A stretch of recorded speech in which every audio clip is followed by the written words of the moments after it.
way to get started is to quit talking and to begin doing. Gauri Das is an engineer turned HR professional who has a keen interest in human psychology. She's a strategic HR leader with 15 years of experience in crafting and aligning HR strategy with business goals. She supports business leaders and individuals in driving performances and improving capabilities. She carries a wealth of experience with both startups and well established organizations. She loves high energy and a growth focused environment. She's a passionate speaker and has spoken in multiple national and international forums, including TEDx. She is the lead membership for Professional Speakers Association of India, Mumbai chapter PSAI. She mentors students and professionals and guides them on being future ready with a possibilitarian attitude. Passion with compassion is her mantra. Let me welcome you all to Miss Gauri Das. Over to you, ma'am. Thank you so much, Priyanka, for this graceful introduction. And I really feel glad being here today because there are so many wonderful women doing loads of work. So today, when I wrote about this particular topic that I'm going to be part of this wonderful International Women's Summit, and I said that in India, we worship goddess. And my name symbolizes the goddess for power, goddess for strength. Then somebody from Germany wrote that I am in India for 7 months and I have never seen any empowerment for women. So why this contradiction that you worship women, you worship goddesses, and here you are, only 19% women are employed, or less than 3% women are having CXO roles in India. Why this contradiction? So this is what we have to work on. This is what we have to rectify. And such summits, such forums are extremely amazing and commendable platforms for people to come together, share their thoughts, and help each other towards this particular cause.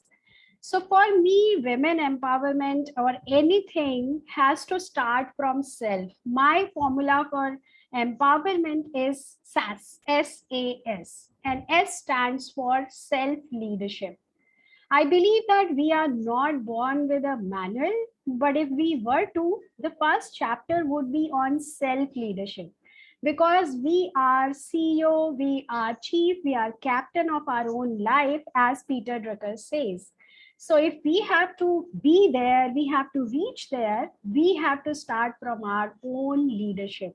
We have to show it to the world that we have it in us and we are there already. It's just that you are not recognizing us.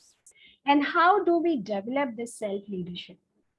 First thing is self-awareness. Lot of time we think that we know each of us ourselves very well, but that's not right. A research from Harvard University proved that 95% people don't know themselves well.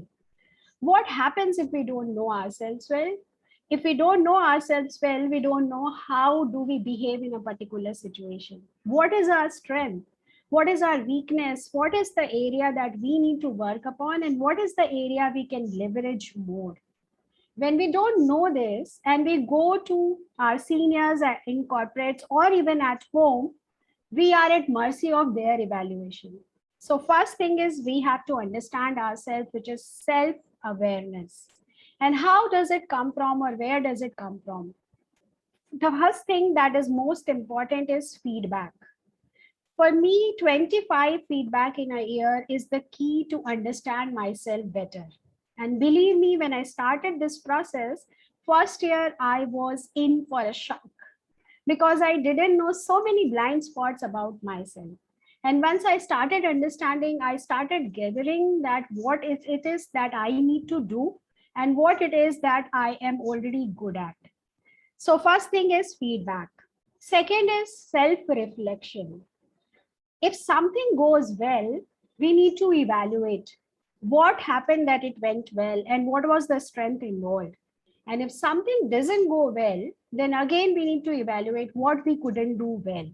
So asking these questions like what did I do the best? what I could not do as planned, and what am I going to do to make it better, would help us understand our own strength and our own blind spots. Now that we know ourselves and we know what are the challenges that we have and what is the strength, the next step is to accept ourselves. Because the moment we know ourselves, it's like, I am not good enough. The negative mind starts talking, the negative talk comes up, and it tells us that we are not enough, we can't do. They see so many weaknesses. The focus would not be on strengths, but it would be on weaknesses. So we have to accept ourselves and consider that nobody is perfect and life is a continuous learning journey. So we know ourselves, we accept ourselves, and then we move towards self-development. How do we do self-development? By learning, by having this constant learning agility, by connecting with mentors, coaches, and most importantly, having this inner strength and thinking that things are under our control. It's intrinsic, it's not extrinsic. For example, if we keep the garbage bag at some place and the truck does not pick it up, the answer is that truck did not do it. We did not have anything in our control. But if we keep the garbage bag at wrong place and truck doesn't pick it up, it means we did not do our work well. So we should consider that to a large extent, life is decided by what we do and how we do. And there is some limitation that we will always have, which will be already always extrinsic, but we have to play to the intrinsic levels so that whatever is possible within our strength, we achieve it. And that's how we will grow and we will develop. So this was S. Next comes A. A is for ask. Now let me tell you a story about this ask. So this story is about Renu and Vishal. Renu comes, both of them come from North Indian families where women are not educated. Men would not do anything at home and they can't even pick up a glass of water. If they do that, then mothers or grandmothers will tell what these women are doing, that men have to go and fetch the water glass. So they are totally aloof to what's happening at home. They'll just go out, study when they are kids. And finally, when they are married, everything would be on the women of the house. Like Bhavisha said that she is educating her sons. This was not the case 20 years ago when the story of Renu and Vishal was happening. So this was the environment where they grew up. And finally, when they got married and they came to a large city, Renu had a baby girl and she was swamped with work, but she had this thought process that I have to do everything and I need to run the house, because this is how she had seen her mother, her grandmothers doing it. Only difference, she was a working woman, but still the belief do not change, right? It takes time for us to change our beliefs. So she continued with it, second child, and still she was swamped with work. She was overwhelmed. And one day when she saw that her friends' husbands were supporting them and they were also encouraging her to speak to him why she is not helping, she shouted with full emotions, "You never help me and I have to do everything at home. This is how we are going to run the house." And it is not going to run for a very long time. When this happened, Vishal was stunned. Yes, because he never thought that he has to help her to run, because this is what he had seen all the time, that his mother never asked for help. Rather, if he goes to kitchen and he fetches a glass of water, he will be scolded because that's not his role. So ask, because if you don't ask, the answer is always no. And if we have to move forward as women, we have to do it both at home and workplaces. Ask at workplace, you made this contribution, why you are not given reward about it? Why you are not evaluated same ways as men? Why you are always told that you have to organize for this party? Why men can't come forward and organize a party? Why you should do something which is not part of your JD and you are not even encouraged for it or acknowledged for it? You should never take up those things. So start asking questions, have data to support. Because if you don't have data, business is not going to listen to you. Business understands only data. And at home also, you have to count that this is what's happening in the world and this is how things are changing. You have only 24 hours in a day and you have to manage both work and home. So men of the house have to support. So this is A from SAS. And finally, S. S stands for society, which includes both all the genders. We have always heard that women do not support each other, but things are changing for good. We are so many women coming together and supporting each other.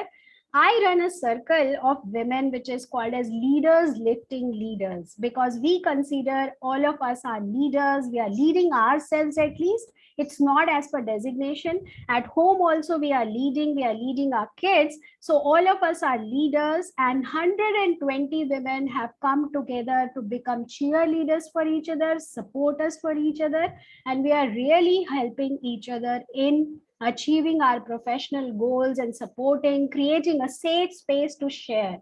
So things are really improving with these forums, with women coming out and supporting each other, because they know if they don't support each other, there are external challenges already. So let's come together and support each other. Men also have to play a very important role when it comes to society, be it at work or at home. Men are decision makers. At work, especially, they are decision makers, because even today, Global 500, only 4.6% women are CEOs. So who is decision maker? Men are decision maker, and that's where men have to support women in moving forward. Now, how do they do it? They can become sponsors for women. They can support them in learning, networking, which is not very strong, traditionally strong strength for women. They can evaluate women fairly, and they can raise their voice when somebody else is not doing it. I have seen instances in boardroom when women start sharing something, she will be asked to keep quiet, or somebody will interrupt. And research has also proved that women are interrupted much more than men, because it is thought that they are there just to organize parties, and whatever work has been given to them, they have to do that. They do not add value. Here, men have to come forward and they have to become advisor for women. They have to become advocate for women, and they have to support them so that their voices are heard, their treatment is fair, and they are supported additionally in moving forward. And when a woman moves forward in corporate, generally it is said that there will be something more than what meets our eyes. Such thought processes have to be changed, and this has to be done by men, because they are in leadership position, they are in position of authority. And finally, this has to happen at home also. It's not that you just behave very well at work, because everybody is watching with their diversity and inclusion targets, or this is one of the buzzword today, but you have to support women equally at home as well. And I heard lot many positive stories during COVID that men came forward and they supported women in work so that they could manage everything. But there were also stories where women had to quit work because it was unmanageable for them. It was overwhelming for them. So this S, the third S, is the most important one, because here is where society's belief lies. So for me, it is SAS. We have to change our beliefs first. We have to ask for help, and society also has to come forward and support women to achieve 100% empowerment. Thank you so much.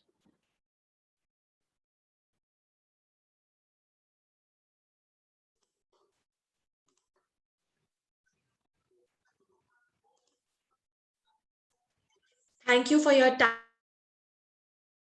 ma'am. Thank you for throwing light into the irony of our society, where we worship goddess on one hand, on the other hand, we don't even treat women equally.